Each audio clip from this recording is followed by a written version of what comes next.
Imagine you're standing in a line at your favorite sneaker store. You've saved up for months. You see the shoes on the shelf for $200. You reach into your pocket, pull out the cash, and start walking toward the register. But just as your foot hits the floor, a blur streaks past you. A person faster than any human you've ever seen grabs the shoes off the shelf, runs to the register, buys them for $200, and then stands right in front of you, blocking your path. He holds the same shoes out and says, "That'll be $205, please." You're confused. He didn't make the shoes. He didn't ship the shoes. He just moved faster than you could blink. And now he's taxing you for the crime of being slow. This isn't a weird dream. This is exactly what happens every single time you buy a stock on your phone. Welcome to the world of high-frequency trading, or HFT. It is a world where billionaires spend hundreds of millions of dollars just to shave a single millisecond off their internet connection. It's a world where the speed of light isn't fast enough, and where a single click from a computer in a basement in New Jersey can send the entire global economy into a death spiral in less time than it takes you to sneeze. To understand how we got here, we have to go back to when the stock market was a place, not a program. Picture a room full of guys in sweaty vests yelling at each other. This was the outcry system. If you wanted to buy a piece of Apple or Ford, you'd call your broker, he'd call a guy on the floor, and that guy would literally scream your offer at another human being. It was loud, it was messy, and most importantly, it was human speed. If you wanted to cheat, you had to be a better liar or a faster talker. But in the late 90s, everything changed. We decided that humans were too slow and too expensive. We moved the market into a box, a server. Suddenly, the floor was gone. The yelling was replaced by the silent hum of cooling fans in giant warehouses. And that's when the math geniuses realized something terrifying. In a digital world, the person with the fastest pipe wins. If my computer is closer to the stock exchange's computer than yours is, I see the prices before you do, even if it's only by a millionth of a second. This created an arms race that makes the Cold War look like a playground dispute. But here is the first twist. These high-frequency traders aren't actually investing in companies. They don't care if a company makes a good product or a bad one. In fact, they usually don't own the stocks for more than a few seconds. Sometimes, they own them for less than a blink. They aren't betting on the company. They are betting on the plumbing of the world. They are the middlemen who inserted themselves into the very fabric of time. And for a long time, they were making billions of dollars in risk-free profit. It was the perfect crime, because nobody even knew they were being robbed. Think of it like this. Suppose there are two different stores selling the same candy bar.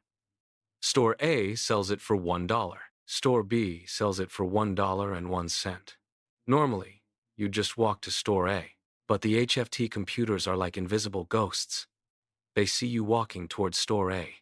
They sprint ahead of you, buy every candy bar in the shop for $1, and then run over to Store B and list them for $1.02 before you even arrive. You never saw the dollar price.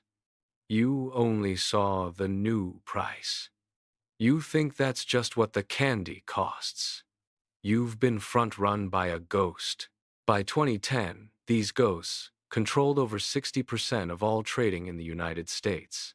The stock market was no longer a place where companies raised money to build factories or hire people. It was a giant, high-speed casino where the house was run by algorithms that could perform millions of calculations per second. Everything was going great for the geniuses in the fancy fleece vests. The profits were rolling in. The machines were humming. Until May 6th, 2010. It was an ordinary Thursday afternoon. People were drinking coffee, checking their emails, and watching the news. At 2:32 p.m., the Dow Jones Industrial Average, the heartbeat of the American economy, was down about 300 points. Not great, but not a disaster. Then, something happened that shouldn't be possible. In the span of just 5 minutes, the market didn't just drop, it vanished. The Dow plummeted an additional 600 points. $1 trillion in wealth simply evaporated into the digital ether. This is the second twist. We usually think of a crash as a bunch of people panicking and selling their stocks because they're scared. But this time, humans weren't even in the room. This was the flash crash. One single large sell order from a mutual fund in Kansas triggered a chain reaction. The HFT algorithm saw the price start to dip, and their programming told them one thing: get out. But because they all use similar math, they all tried to get out at the exact same time. The machines started talking to each other. "I'll sell for $90, said one. "I'll sell for 80, said the next. Within seconds, the prices of massive, multi-billion-dollar companies like Accenture and Procter & Gamble dropped to 1 penny. Yes, a penny. If you had been lucky enough to have a buy order for 1 cent sitting in the system, you could have bought a piece of a global empire for the price of a piece of gum. On the flip side, some stocks were suddenly priced at $100,000 a share. The plumbing of the world had burst, and the ghosts were drowning in their own code. By 3 p.m., the market magically bounced back. Most of the losses were erased, as if nothing had happened. But the damage was done. The world realized that the adults were no longer in charge. The machines had taken the wheel, and they didn't have a soul. They didn't care about value or the economy. They only cared about the next microsecond. So, how do you win a race where the participants move at the speed of light? You change the physics of the track. After the flash crash, the big banks realized they were being eaten alive by these HFT firms. So, a group of people decided to build a new stock exchange called IEX. Their secret weapon? A coil of fiber optic cable. Here is the third twist. To stop the ghosts from front-running everyone else, IEX did something that sounds insane in the world of tech. They made their system slower on purpose. They took 38 miles of cable and coiled it up in a box the size of a shoebox. Every trade that comes into their exchange has to travel through that 38-mile speed bump. It takes about 350 microseconds less than the time it takes for a fly to flap its wings once. But that tiny delay is just enough to strip the ghosts of their superpower. It's like putting a speed bump in front of a Ferrari. The Ferrari is still fast, but it can't use its speed to cheat the pedestrian crossing the street. But the HFT firms didn't give up.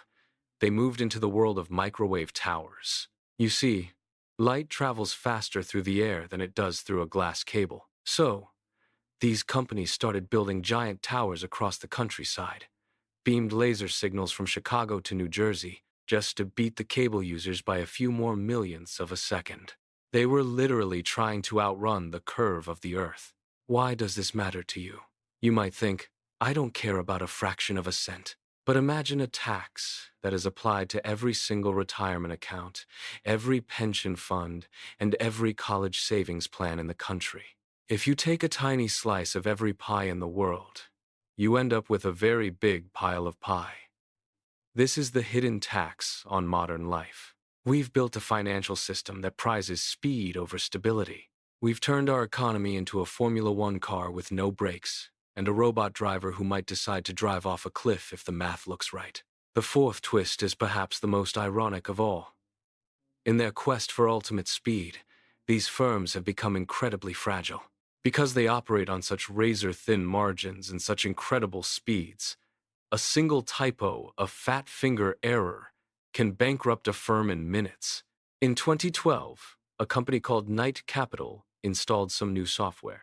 A small mistake in the code caused their computers to start buying and selling millions of shares like a malfunctioning robot. In 45 minutes, they lost $440 million.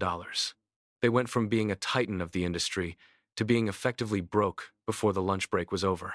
We are now living in an era where the market is essentially a giant AI battleground. On one side, you have the high-frequency machines trying to find patterns in the noise. On the other side, you have anti-HFT algorithms trying to hide their tracks. It's a digital war happening inside the wires, under our feet, and the stakes are our entire civilization's wealth. The fifth twist? Most people think the flash crash was a one-time freak accident. But the truth is, many flash crashes happen every single day. Individual stocks collapse and recover in milliseconds all the time. We just don't see them because they happen too fast for the human eye to track on a news ticker. We've accepted a system where the foundation of our houses is constantly shifting, and we just hope the whole building doesn't fall down while we're sleeping. So, the next time you open a trading app and click buy, remember, you aren't just buying a piece of a company. You are entering a race against ghosts. You are sending a signal into a dark forest full of digital predators who have spent billions of dollars to make sure they are exactly 1 millisecond ahead of you. In the end, the story of the $50 billion click isn't about money. It's about our obsession with more. More speed, more efficiency, more profit. We pushed the limits of physics until we broke the concept of time itself. We created a world where a click can break the world, and we did it all just to save a penny. The question is, when the next big crash happens, and it will there be any humans left fast enough to pull the plug? Or have we finally built a machine that is too fast for its own good? The market used to be a place where we bet on the future. Now, it's a place where we bet on the next millionth of a second. And in that race, the only way to win is to realize that the game is rigged, the players are invisible, and the finish line is moving at the speed of light. Watch your step. The ghosts are hungry, and they're much, much faster than you.